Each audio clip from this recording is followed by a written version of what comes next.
DES, défense du consommateur, principe de transparence, une nouvelle distribution sur une Audi 2 litres TDI, première génération. Une Audi A3, bien sûr. On commence par déposer les éléments de capteur pression différentiel pour la fonction filtre à particules. Pour libérer la place, ensuite, l'environnement du réchauffeur au niveau du support. Ici, le filtre à carburant, on va dégager. Également, le bloc du réservoir liquide de refroidissement avec ses deux vis. Ici, du point de fixation, le connecteur du niveau, le lave-glace, vis de 10, etc. On dégage, comme ceci.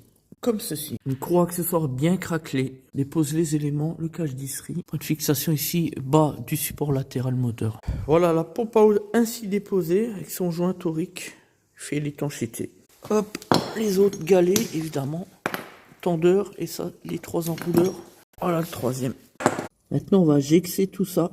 Voici la réfection du plan. On peut reposer le neuf. Prends garde au joint, qu'il n'y ait pas de poussière. Voilà, tout est neuf. Et on repose les divers éléments sous le véhicule. On poursuit sur un Ford B-Max, écoutez. La voiture, elle freine toute seule. En fait, on a l'étrier avant droit qui est mort. Et du coup, on est sur la ferraille. Ça, c'est très dangereux. Quand je vois au travers, j'ai déjà peur. Bon ben, la messe est dite. J'espère juste qu'au niveau des colonnettes, il n'y a pas de problème parce que sinon... Plus mort que ça, on peut pas faire, on est bien d'accord. Allez, bon ben nickel, et là, nickel. Plus grippé que ça n'existe pas. Franchement, du lourd. Hein. Et on sort le matériel, donc la pièce neuve là. Allez, on y va. Le flexible. On remplace les soufflets, graissage. Et là, on peut constater les plaquettes, c'est plus des plaquettes, je sais plus ce que c'est d'ailleurs. Franchement, pour en arriver là, c'est quand même du lourd. Là, c'est du très très lourd. Les disques.